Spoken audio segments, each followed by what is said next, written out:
You are already whole, already complete, already enough. All those things that you feel like you want, you already are all those things. You've just forgotten. Guys, welcome back or welcome to my channel if you're new.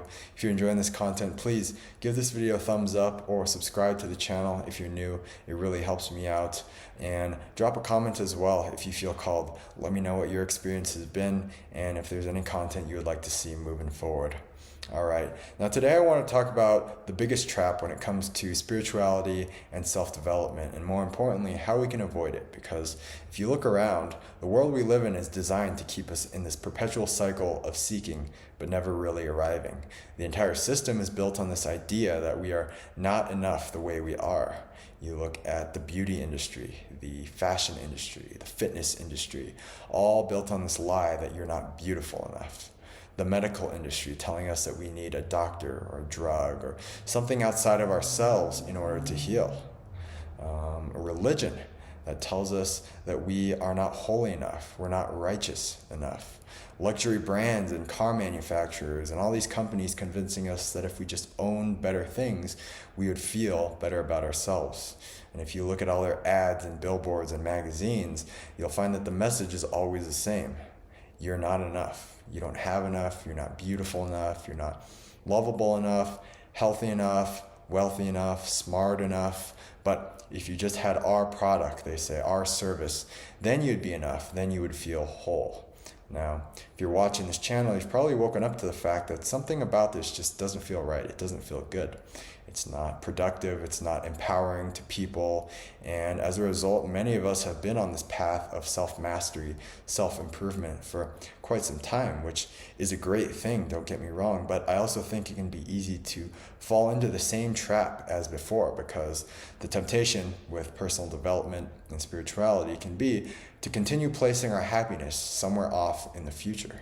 It can become just a continuation of that same old pattern that you're not enough as you are now, that it can convince us that we're broken and flawed and that there's something about us that we need to fix or improve. And once we finally improve that part about us, then we can be happy and fulfilled. We'll feel complete.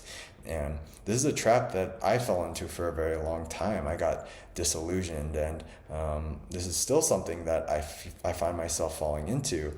I became enchanted by this promise that if I could just accumulate enough knowledge, become more enlightened, master my thoughts and my emotions, or develop myself to a certain level, then I could be better than the person next to me and finally get what I wanted out of life. Then I could feel happy and whole and worthy. But the problem with this is the moment never arrives. No matter how many personal development books we read, no matter how much time we commit every day to a spiritual practice, we never reach the point where we feel complete, where we feel like we've arrived. That day of happiness remains somewhere off in the distant future. This is also something I did when I discovered emotional healing and shadow work. I thought that if I could just heal enough, then finally I'd be able to move forward towards my goals, and I wouldn't feel afraid and insecure anymore. But of course, this just isn't the case. And so the need to improve ourselves continuously just becomes another form of projecting our happiness off into the future. It's no different from thinking that we'll be happy when we accumulate that certain amount of money, or finally find the perfect relationship, meet our other half, or finally land that dream job. It's all the same mechanism of the ego, the same story it tells us to trick us out of enjoying the present moment that's right in front of us. And so no matter how much we have, no matter how much we get, it's never really enough. And so this is just a story that the ego trying to tell us. It wants us to believe this narrative. And the way out of this is to live from the knowing that we are already enough, that you are this infinite, limitless spiritual being. And this life is nothing more than a temporary game that we have the privilege of playing together, so that we can pretend to experience this truth about ourselves for the very first time. In other words, we forget who we are for the joy of remembering again. This whole journey is just one of returning to the self, of realizing who we've always been. I believe that we sign up to have this experience because in a universe that's infinitely expansive. The only thing there is to do is to jump in and play this temporary game of limitation. We are never really separated from the divine source that we call home, the place where we come from. But the only way for us to have this journey of becoming is to first forget who we are. The only way to learn something for the first time is to pretend you don't know. So my belief is that the only way for an infinite unified consciousness, whether you call it God or source or infinite love, I believe the only way for this consciousness to experience and understand itself is by separating itself into these various different parts, into little fragments of itself that we call souls. And these little God fragments get to travel throughout the universe and have every imaginable adventure and put on these costumes of limitation, play these limited roles to interact with one another. And what we call darkness and evil is just the backdrop that creates the contrast that's necessary so the light can experience itself, so that the one can learn to love itself unconditionally. And so this life is just an opportunity to explore the different aspects and nuances of ourselves, to learn more about ourselves. And there's nothing to seek or to strive to attain, because we already are all those things. We already are infinite love at our core. And the path to true freedom is just to remember who we've always been, to know thyself, as the ancients always said, because when you know who you are, you can no longer be controlled. You can no longer be manipulated or pitted up against your brothers and sisters. You will no longer participate in corrupt systems that are built upon greed and lack and scarcity and competition, because you're totally whole, you're totally complete and secure in who you are, right? The kingdom of heaven is within you, as Jesus said. You'll know the truth, and the truth will set you free. In other words, salvation is just a matter of perception. It's a matter of self-realization. Even Eastern practices like meditation that are so often taught, the word meditation itself means to become familiar with, or really the end goal is to become familiar with the true self, to let go of all our false ideas and perceptions that we hold. And so I would encourage you to find a practice that works for you. Just do what feels good, do what feels right. Maybe it's exercise and just feeling very grounded and appreciative in this physical experience in your body. Maybe it's a hobby that just lights you up, where you feel authentically like yourself. Maybe it's some mode of creative expression where you can just express yourself fully through art or music or something like that. Maybe it's just spending time out in nature, feeling the connection, feeling one with all of life. So find something that really, really lights your heart up. Most of the time I found that it doesn't have to be very complicated at all. We've been conditioned to believe that the more complicated a solution, the more effective it is. That, if I have a doctor in a white coat telling me about this new drug or operation using all this scientific jargon, then it must be more effective than some of the more simple natural cures. Or we'll find these modalities and practices that give us this crazy high, this peak experience, and we end up chasing that high. Even in more spiritual evolved circles, we end up chasing that retreat or the experience with ayahuasca or plant medicine.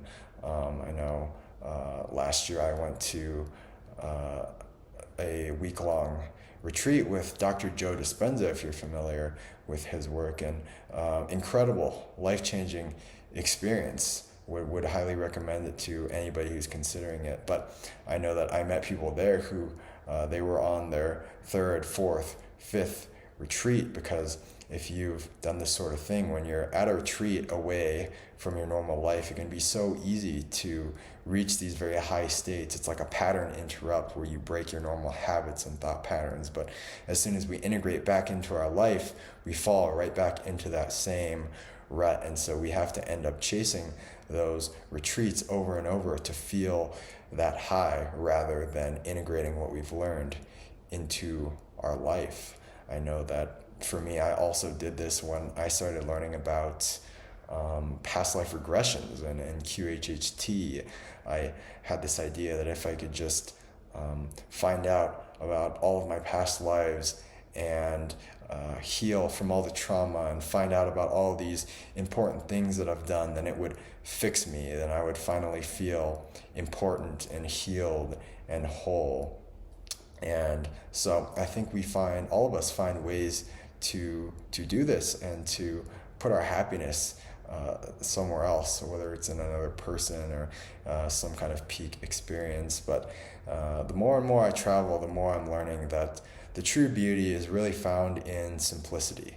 It's not about those mountaintop experiences, and those are great. I think they're important and they mark all of our journeys, but eventually we need to come down from the mountain and we have to integrate what we've learned into our ordinary life. And I think it's really about making the ordinary extraordinary. It's about those moments of quietude and solitude. It's about washing the dishes and folding the laundry, cooking dinner, taking a silent walk in nature without any headphones or music or podcasts. Those are the moments that I find that I can really touch the divine within me. And so my advice would be to just follow your curiosity and let your soul lead you to where you're meant to be. You will start to feel like more of who you are. And this is the goal, to just embody our true, authentic selves. I realized, looking back on my life, that for most of my life I lived very inauthentically. I was trying to fit in with the group that I associated myself with. I was trying to please other people, but all the while what I really wanted to be doing is stuff like this, talking about these deep metaphysical topics, about working on myself and helping others to do the same. And ever since I decided to kind of put myself out there and go public, start YouTube, pursue my business, it's been incredibly challenging because it's pushed me up against all my fears and limitations. But it's been incredibly rewarding because it feels just true to myself. It feels like it's hard to describe. It kind of feels like there's more of your soul that's inhabiting your body. It's this really great feeling, and succeed or fail, whatever you're pursuing, it ends up being a worthwhile experience because you know that you gave all of yourself and you were true to yourself. So know that you are supported wherever you're at. You're exactly where you need to be right now. I think so many of us can be busy wishing that we've arrived, that we already have the successful business, that we already have the perfect relationship and the house and the kids. But the truth is, if we were meant to be there, we would already be there. If you were meant to be Tony Robbins or Gabby Bernstein, already speaking in front of millions of people to be wildly successful, then you would be there. But the fact that you're not means that you are destined for something that's totally unique to you. If you're like me and you're kind of just getting started and trying to figure out what exactly your purpose is, or maybe you're just entering that awakening phase where life seems to be falling apart, and just know that you're being prepared to step into something big at exactly the right time when humanity needs you the most. Your mission will likely become very active in the coming years as we move forward together. And there is no other person who can fill your role on this planet. There's no other person who is destined for what you are destined for. No other human being has ever in history walked your unique path. Isn't that exciting? That no one has had the experience that you have chosen to come here to have. So soak it in, savor every moment, and just enjoy the unfolding of it all, and just trust. Life has your back, I promise. All right, so that's my message for today. Just want to thank you for joining. If you are looking for some additional free content, check the description down below. If you would like to work with me one-on-one, I do have that available. I'll put the information in the description below as well. So thank you so much. I appreciate your support as always, and I will see you guys next time.